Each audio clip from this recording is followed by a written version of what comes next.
You're a professional web creator who needs a platform that works as hard as you do. Wix Studio is built for you.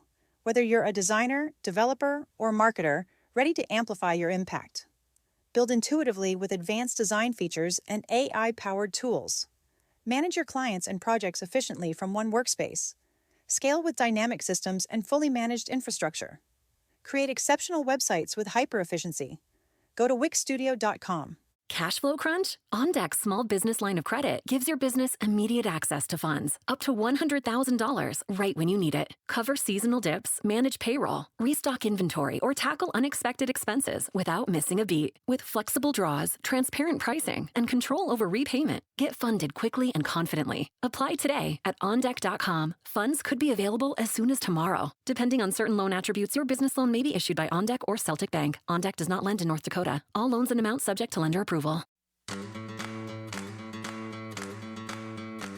Welcome to Season 3 of the Knack for Business podcast. Over 300 episodes strong, we're here to ignite your entrepreneurial spirit with fresh insights, networking gems, and creative strategies that elevate your game. Are you ready to discover what your Knack for Business truly is? Your hosts are Bernie Fransgrote from Creative Insight and Wayne Pratt from Motive 8U Inc. Today's topic is AI meets authenticity, branding lessons. Can you build an authentic brand that connects with your audience while staying competitive in an AI-driven world? Our guest today is Paige Solves from Mavens and Moguls. Paige is the founder and CEO. Her clients include Microsoft, Virgin, the New York Times Company, Colgate, venture-backed startups, as well as nonprofit organizations. She graduated from Stanford and Harvard Business Schools, and Paige serves on several boards, is a popular speaker and columnist who has written for Entrepreneur and Forbes. Paige, welcome. Good to have you here. Thank you. Thank you so much, Bernie and Wayne, for having me. I'm excited to chat with y'all today. This is a subject near and dear to my heart. I've had 3 chapters to my marketing career. I spent the first chapter in corporate America at Procter & Gamble and Coca-Cola. My second chapter was at a bunch of venture-backed startups. All 3 of them had good exits. And about 23 years ago, I hung out a shingle and started my own marketing firm. I work now with a lot of small businesses, and I think a lot of these questions are very relevant for the world today. So, authentic branding. What's different between authentic branding and getting your cow slapped with a piece of marker on the side of it? Yeah, branding does actually come from the fact that when animals get branded, that really was the history of the term. Authentic branding is really about finding your core, being very intentional about what's unique, special, and different to you, your product, your service, and finding the right words and pictures to tell your story in a unique way that only you can tell. Having a unique value proposition and being comfortable in your own skin. There are a lot of brands out there today. If you're not a brand, you're a commodity. Commodities compete on price. That's not a good part of the market to be in because it's a downward spiral. People pay a premium for brands, and you have to know where your brand stands out, how you stack up versus your competition. And the goal is to own some real estate in your customers' brains so that when they have a problem that your product or service can help them solve, that they think of you first. That's good. So, from a perspective of what is a brand, and you covered part of that in there, is that how I speak? If I'm from the South, do I always use an accent from the South? Is it a color? Is it the shape of the icon? A brand is a promise. It's a promise of a consistent experience. A brand is how people talk about you and think about you when you're not in the room. Having a logo, having a tagline, having a website, all those things contribute to the brand. But the truth is, everything communicates. It's the car you drive, the clothes you wear, how you speak, how you look. All of those things contribute to your brand. Ultimately, you're building a trusted relationship with your audience. so that every time you show up, they know what to expect. One thing that I am interested in, I'd love your take. We hear a lot about authenticity, and I think that's absolutely wonderful. I spent my first 25 years in corporate having people telling me that I was way too authentic. What is the simple put of you can be different, you can be goofy, you can be off the wall, but craft in such a way that you don't offend? Is there a middle road? So I think the important thing is to audit your brand. And you do that by talking to people that know you, that don't know you, that have heard about you. One of the first foundational things we do with a lot of our clients is what's called a communications audit. You look at every touch point that people come in contact with and find out in their brain, how do they think about you? What are the words that pop up? If they could only describe you in 3 or 4 words, what would those words be? And are the words different if people know you personally versus professionally? Do what's called a SWOT analysis: strengths, weaknesses, opportunities, and threats. What are your strengths? What are the things that you're not so good at? How do you stack up versus your competitors? Where are they strong? Where are they weak? It's okay if your brand isn't making everybody happy. You don't need everybody to be your client or your customer. When I worked for P&G and Coca-Cola, those are mass marketed consumer brands. They want as many people buying Crest toothpaste and Tide detergent and Coca-Cola and Diet Coke. They want everyone in the world buying them. But for a small business, for a professional service firm like mine or yours, you don't need everybody to be your client. You need the right people to be your client. So, do the right people have the right image? Do they have the right message? Do they know what you do better than anybody else? And if you're offending other people or you're not really talking to other people that are not part of your target audience, that is perfectly okay. You're not trying to boil the ocean here. You don't have to talk to everyone. You only want to stand for just 1, 2, at most 3 things. People can't remember 10 things. But when I look back on my corporate career, my bosses would tell you I was a really hard worker, smart, young up and comer. But boy, was I a pain in the butt. I was always trying to bend, break, and change the rules. And that's not a bad thing. But I think what I realized is I was more of an entrepreneur at heart. I really wasn't a big corporate hierarchy person that was going to take a number and wait my turn to get promoted and play by the rules. And that's what led me to leave the corporate chapter, startup chapter, or the entrepreneurial chapter. And I think it's a much better fit for me now. So it sounds like if you were offending people earlier in your career, maybe that's just the rite of passage to figure out who you are and what you stand for. And then you want to attract those kind of clients for your business. You touched on a couple of things. Are there any other branding mistakes that people typically make? I'm starting up my business. I got my shingle, I got a logo, and ta-da, I'm here. And what is a typical branding mistakes that people make on first blush? Today, we're all walking around with phones in our pocket. People can spread themselves too thin and try to be everything to everyone. And that is a big mistake.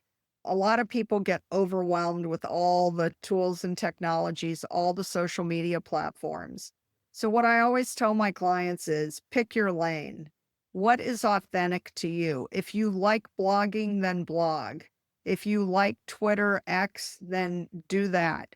But you do not need to be everywhere. And you should not, if you are going to be on multiple platforms, you need to have a consistent theme, a consistent voice, a consistent persona. Where people go astray is when they try and be really buttoned up on LinkedIn. And on X, they want to be a little snarky. On Facebook, they want to be really cool and fun and on vacation. And the problem with that is when people check you out online, they don't know which version of you is going to show up at the meeting. You're trying to build trust and build a relationship with people. Now, if you've got a funny sense of humor, that's sweet. But if you're snarky, sometimes it really could offend very. Sometimes you're really buttoned up and professional. Sometimes you look like you're on vacation. You have to be careful about that. So I always say, pick your lane. People are looking for me on LinkedIn. They're not looking for me on Instagram or Pinterest. So I don't bother with those platforms. I am very focused. LinkedIn is a great platform for professional service businesses, small business, thought leaders. That's a great kind of sandbox for me to play in. I'm not trying to find all my friends from kindergarten and first grade. I'm not trying to post a lot of jokes and viral things on Facebook. I'm not posting a lot of pictures of my friends and family. Know what lane you're in, know what messages are really important to you. And yes, you can't own 10 different keywords in your customer's brain. Pick a few hashtags and focus on those. And if you're on LinkedIn, You're a professional web creator who needs a platform that works as hard as you do. Wix Studio is built for you, whether you're a designer, developer, or marketer ready to amplify your impact. Build intuitively with advanced design features and AI-powered tools. Manage your clients and projects efficiently from one workspace. Scale with dynamic systems and fully managed infrastructure. Create exceptional websites with hyper-efficiency on Wix Studio. can publish about those. You can join forums, double down on what is your strength and where people can really use your talents and skills versus other people. Other mistakes I see people make when you're a small business, they get too far ahead of themselves. They get going and want to put up their website and do business cards, stationery, and start sending out different mailers and emails and newsletters where people can run themselves ragged. There's an endless list of things you can do as a new small business owner. The most important thing you need to do is find those reference clients and customers that can vouch for you. You can test different messages and figure out what resonates with your target audience. And then get that language on your website, get a few reference customers and clients, and use those as referrals to get other good customers and clients. I've had small business owners tell me they spent a lot of money getting printed materials, folders, expensive business cards, and paid a lot of money for a logo. They wanted a gold seal on the stationery.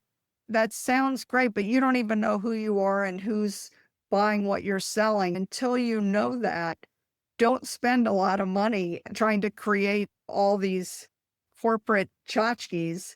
Don't spread yourself too thin online. As a business owner, you need to start selling. That's where the rubber meets the road. Once you start getting traction, once you see what lane is busy, what are people willing to pay for?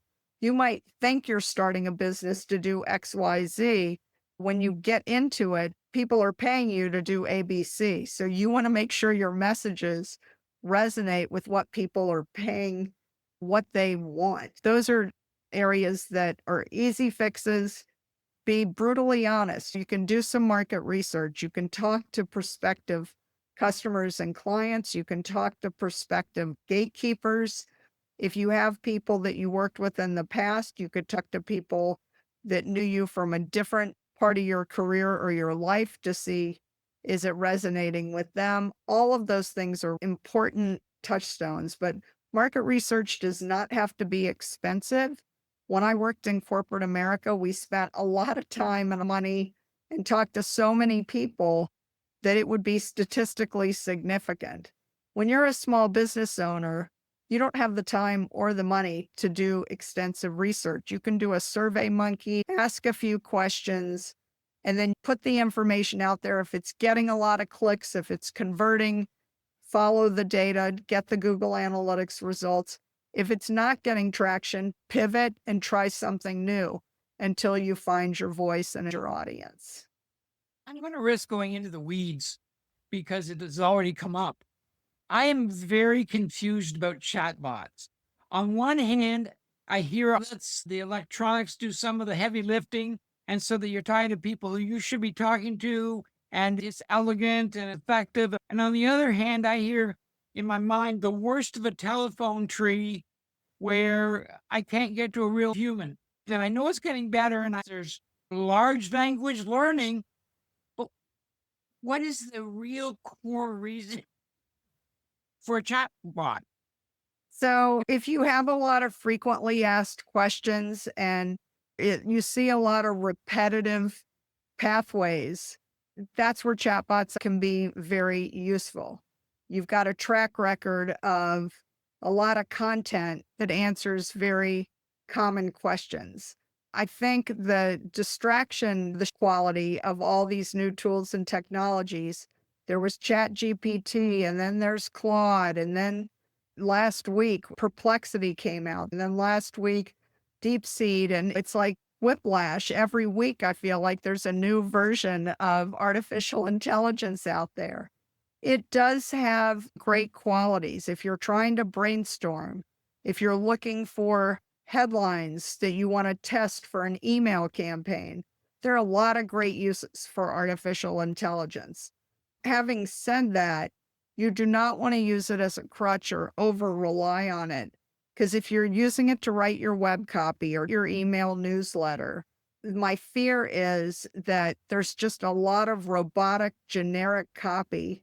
And if you're reading it, and you have to be very careful because a lot of false information and misinformation can get in there. You really have to double check it. And you really want to make sure, again, back to what's unique, special, and different about you. You cannot lose the human element. Robots are very efficient, and that's great, but they don't have the war stories, the personal element, the experiences, the good, the bad, and ugly. That's what people connect to. You're trying to build a brand, you're trying to connect emotionally, and you want to make sure that the copy on your packaging, that the copy on your website, if you're doing thought leadership, you're posting things online, you want it to show your humanity. Robots don't know your origin story. They don't know where you came from. They don't know all the warts and bruises that got you where you are today. That's part of your core brand and your brand values. That's what people want to hear about. That's how they decide, you get me, you hear me, you see me. That's what you want to add to the kind of copy that gets generated by the AI tools. Because if you rely too heavily on what's CRM or the latest buzzword, there's just so much out there. It turns out to be a sea of sameness. If you ever watched Charlie Brown, the cartoons when you were a kid and the teacher, it was like, wah, wah, wah, wah, wah, wah. That's what it sounds like if you're just using generic robotic AI to generate your blog postings or your web copy. Be careful and don't lose touch with what got you where you are today, because those bumps and bruises, those highs and lows, those pivots and twists and turns, that's what makes us human. That's what makes us interesting. And people don't remember facts and figures. They remember the stories. That's what people connect to. AI and integrations. You've touched on some key elements here. Reliance on AI is one part of the tech. Well, you wouldn't rely only on emails, auto dialers, or other mechanisms. How would you keep that personal touch integrated into communications and eventually bring the person to have a chat with the live hominoid? How do you design that flow? How do you make it come together so that it's like a funnel, right? It guides you slightly along there. And if you're interested, keep on going down the rabbit hole. You will find the person to talk to, or you might end up in the Wizard of Oz. I feel you have to educate yourself on all these shiny objects. I sign up for webinars. I listen to podcasts. I'm reading articles in a lot of the marketing journals and online. You have to learn what's out there. And again, whether you use ChatGPT, Claude, Perplexity, DeepSeek, whatever, you may have a personal preference, one that kind of works better for you, is more intuitive to you.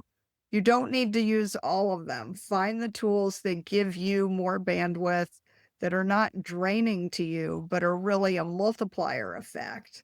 When you do that, people approach it different ways. Some people keep notes on their phone. Some people have a running list of topics and ideas on their computer. Find a system that works for you. The thing that I keep telling my clients, the AI that really matters today, I think, are authentic interactions, not artificial intelligence. You want to find ways that you can authentically connect with your audience and talk about the issues, real case studies, real situations that you've run into, because the more real it is, the more relatable it's going to be. And then people will see, oh, I get it. This is where I should call Bernie. Bernie can help me with this because I've seen and heard him talk about these problems. As a designer, you know clients want it all. A stunning site that runs their business and scales with their success. But tight deadlines shouldn't mean compromising your vision. Wix Studio is built for designers like you. Plan sites in seconds with AI-powered site mapping, then design, starting in Figma or in the Wix Studio editor with precise layout tools. Then bring your vision to life with no-code animations, AI tools, and one-click responsive design.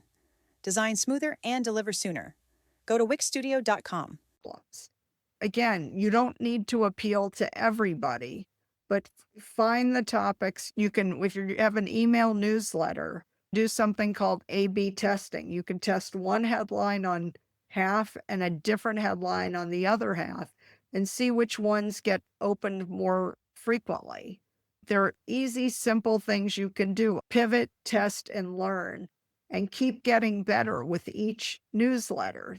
You'll see some topics are really going to be interesting and generate a lot of back and forth. You get a lot more comments online, more interaction. Other ones, no, people just delete it. They don't even open the email at all. That's data. That's information. What is it about it that they follow the breadcrumbs? Look at your Google Analytics and see, did they click through to the article and then look at different parts of your website? Did that lead to conversations? What was the path and why did they like it? What resonated? You can talk to the audience, figure out different lists you want to try. You have a primary, secondary, and tertiary audience. The message might be different. The primary audience is the end user, but you may have to go through a financial decision maker. You may have to go through a procurement decision maker, and the finance guys want to save money. So what's the message that they're going to need to get so that the end user gets to use the tool they want? To be very aware of that in your marketing meeting. Because we talk to people and we get people who have a story to tell at several parts of the journey.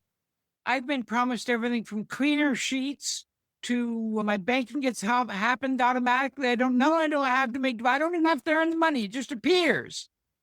What do you think has been the biggest cause of stuff that was promised and not delivered? And is that a fair question? So there's a lot of bait and switch out there. There are a lot of overpromise and under delivering.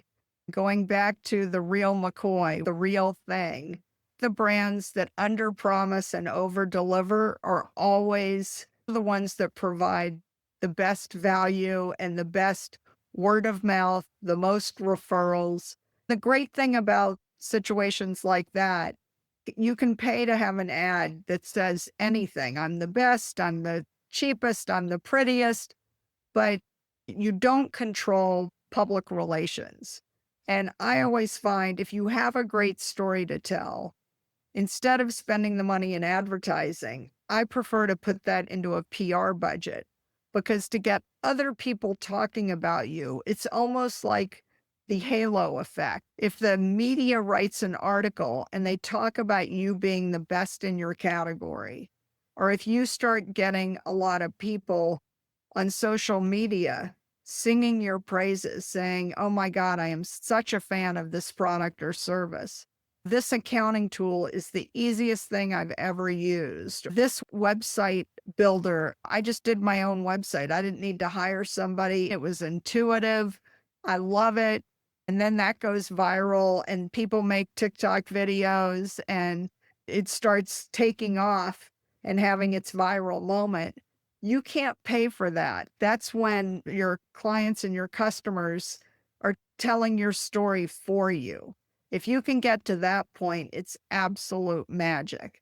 An ad in the New York Times cannot compete with a viral moment where your exact target audience knows you, loves you, and wants to be your mouthpiece. The goal is really not to put a lot of money into advertising because you can make a great ad. You can drive the horse to water. But if they get burned, you're going to get a lot of bad press. You're going to get a lot of negative comments online, and it's really hard to get rid of that. You want great Google reviews. You want people who say, oh my God, this is the best thing since sliced bread. I love this company. I love these products and services. I can't imagine my life without them. When that happens, you're in business. You've got a great story to tell, and people are telling it for you. You touched on word of mouth, and I think that's a really key piece. It's easier. I know somebody and I trust them. There are other mechanisms like that. We see that in Google reviews and other platforms that help promote that. Do I actually want to eat at that restaurant? Do I actually want to go to that hotel? Is that resort fun? Or sometimes within the ecosystem of a platform, let's say you're getting a ride from somebody and the driver rates you and you rate the driver. Is that another piece of the puzzle that you try to build into the brand and then reach out and going, okay, harvest this information that's useful, both the beauty marks as well as the warts? There can be fake reviews online. If something seems too good to be true, you've got to do your homework. You hear about people that get an Airbnb and it seems amazing, and then they go there and it's a dump. Or Amazon reviews that this is such a great thing, and then you order it and it's really cheaply made. You need to check legitimate sources. If somebody you know and trust gives something a good review, or if you find out on LinkedIn that you and I have 5 people in common and I reach out to them, it's great to know we know people in common, but now I want to know what they think of you and what they know about you. And if you're thinking of hiring somebody and you check the back channel and you talk to 3 or 4 people and they go, I don't even know how I know this person. I must have met him at a networking event. He must have sent me a LinkedIn request. I really couldn't pick him out of a lineup. Or, yeah, I think he was a summer intern, but we didn't make him an offer. I don't really remember what the deal was. Those are not overwhelmingly positive reviews. So you really do need to check further. That would be a bit of a red flag or a yellow flag to say, I don't know if I am going to get snookered on this one. The counter of that is if somebody, a professional acquaintance, somebody who's like a thought leader in your industry or a micro influencer does a blog post or talks about, oh my God, this is the best thing ever. It's the hottest new thing of 2025. Or this guy is so smart. I went to a conference and this woman gave the best keynote speech I've ever heard. Here's the video. Check her out.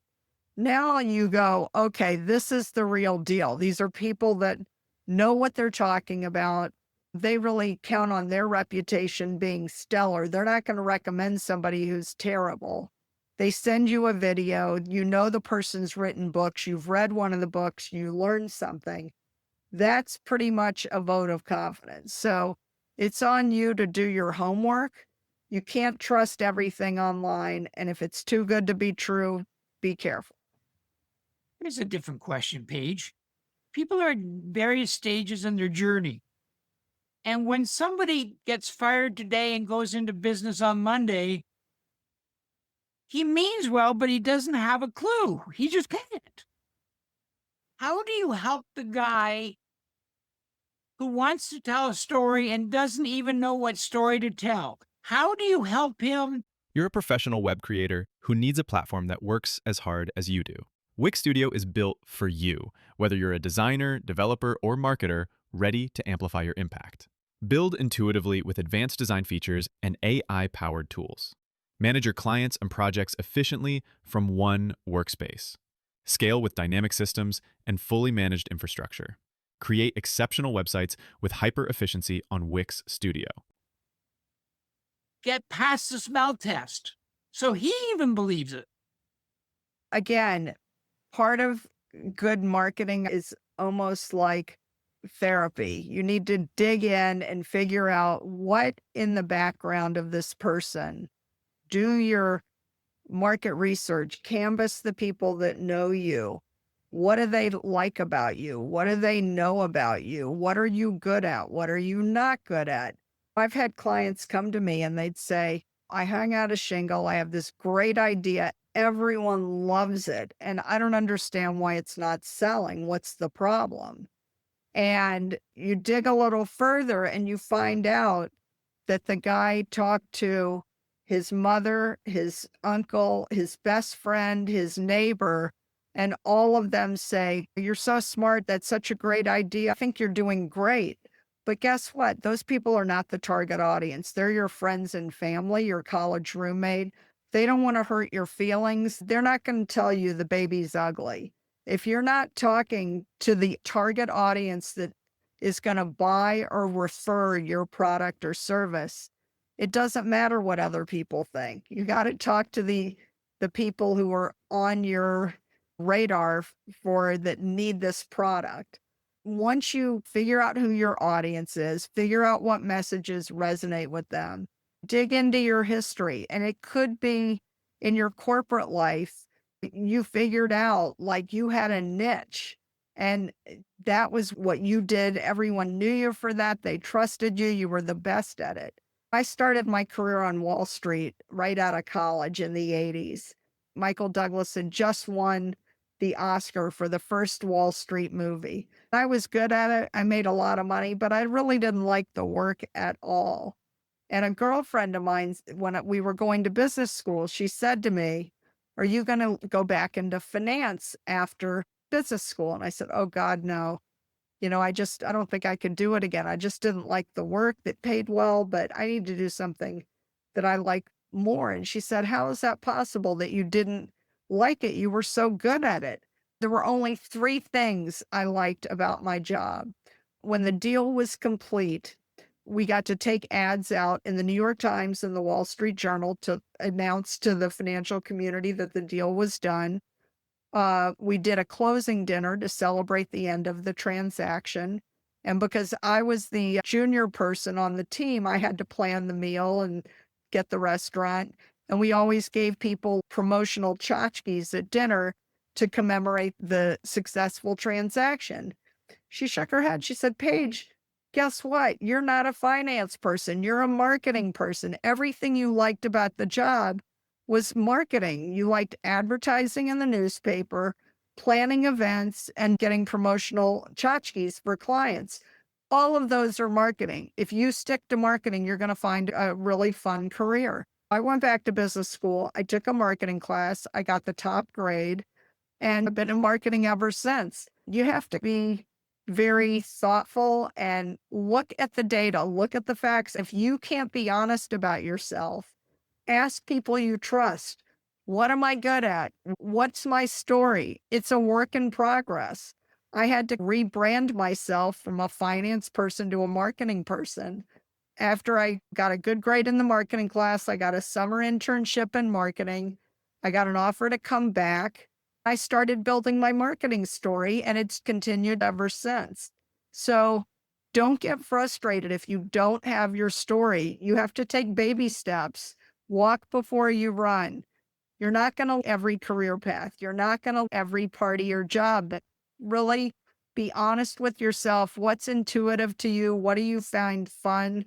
What are the parts of your job where you don't look at the clock, the day flies? Think about that. And if you can get in touch with that, what you enjoy, what's fun, what are you better at than anybody else? That's how you build your brand from the inside out. That's how you create the story that only you can tell. How do you help business owners future-proof their brand?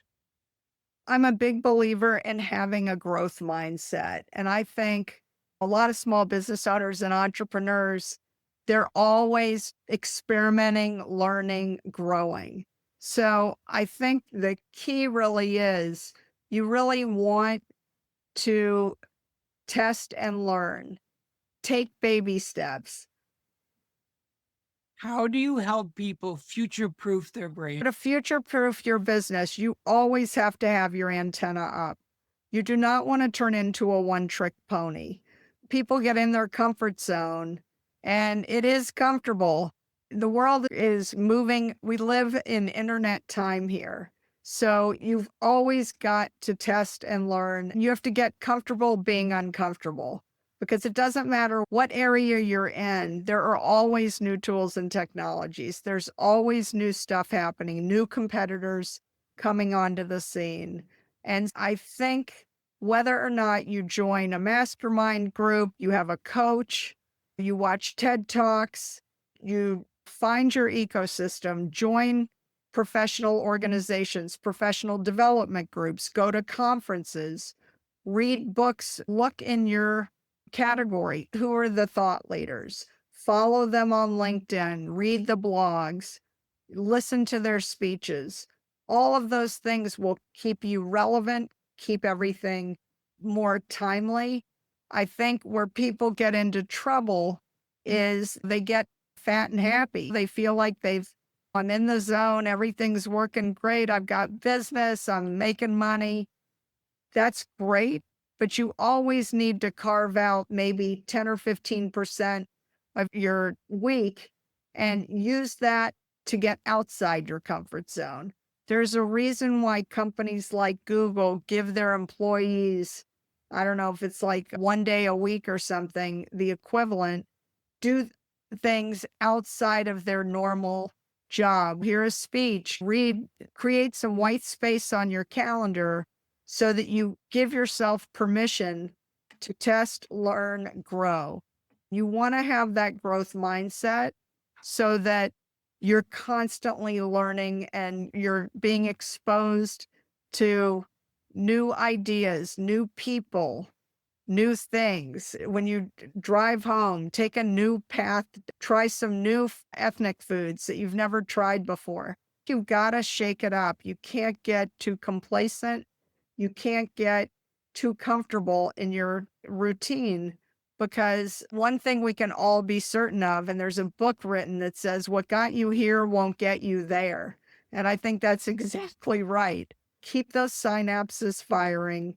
Keep doing things that, again, might be out of your comfort zone, but your future self will thank you because, by reading and listening and watching and learning, talking to people that you don't usually talk to, listening to new voices. There are a million cable stations. Watch something you've never watched. Take a course, do a weekend getaway retreat. I think those things really bode well because it just shakes it up in a way that it's going to come out with a different outcome. You just can't get into a rut. I think a lot of people get comfortable and you really, like I said, the best thing you can do is get comfortable being a little uncomfortable. I absolutely love this talk. Do you have a white paper or a book? If you wanted to dip your toe in, but didn't know what you were doing, do you have a way to get started? And if not, how do we get a hold of you? Thank you for asking. The best way is to go to my website, mavensandmoguls.com. I have a ton of articles, a lot of videos, a bunch of podcasts, and I have contributed to a lot of books, which are all listed on the website. I've never written my own book, but I've contributed to a lot of really good ones. The other way to find me is on LinkedIn. My last name is hyphenated, but on LinkedIn, it's all smushed together. One of my clients always says, because my company name has an ampersand, my last name has a hyphen. She said, there are just too many words to remember. She only remembers Paige and Mavens. And she said, every time I need you, I just Google Paige and Mavens and you pop right up. Thank goodness search engine optimization works. You can find me that way too. I want to say thank you to Paige Arnoth then. my co-host Wayne Pratt, and you, the Knack for Business listeners. If you're looking at setting up your branding journey, you're just starting out and you're wondering, geez, what should I do? And you want to talk to the voice of experience and knowledge, Paige Maven. You should be able to find her in a Google search. To reach the podcast hosts, email them at info@creativeinsight.com or by the website creativeinsight.com, spelled KREATIVINSIGHT.com. To reach Wayne at his email wayne@motivateuca. That is MOTIVE, the numeral 8 and the letter U.ca, or his website motivateu.ca. If you would like to be a guest on this podcast and share your knowledge, let us know. We would also appreciate your feedback on the content or format. Check the show notes for more details. For these podcasts, we like to acknowledge the support and thanks to the following people: Carl Richards from Podcast Solutions Made Simple, a renowned podcast expert; Fred Crouch, who is the Property Wizard podcaster, where Bernie is a co-host; Jalvan Strika from Hive, a co-working space that is more than just a space; then Melanie Weber, Bernie's invaluable business partner; and Wayne Pratt from Motivate You Inc., who serves as both a coach and co-host of these podcasts. Disclaimer: please note that the Knack for Business podcast episodes are meant solely for educational and general informational purposes. The information and opinions contained within are not intended to be professional advice on any subject matter. The thoughts, views, and opinions expressed by the participants are their own personal beliefs and do not represent the views of the podcast hosts or any affiliated organizations. It is important to note that this podcast is not a replacement for consulting with certified experts in your area who possess knowledge of your unique situation. The hosts of the podcast, along with any participants or affiliated groups, do not take responsibility for any actions taken or not taken based on the information presented in this episode. It is highly recommended that individuals seek guidance from their own personal advisors in fields such as accounting, law, or other pertinent areas prior to undertaking any actions or making decisions that may impact their financial, legal, or other aspects of life.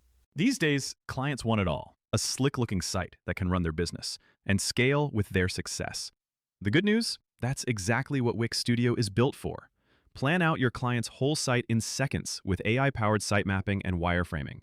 Then, when everyone's on the same page, jump into the creative, starting off in Figma and exporting it in a click, or in the Wix Studio editor with precise layouting tools like Grid, Stack, and Flexbox.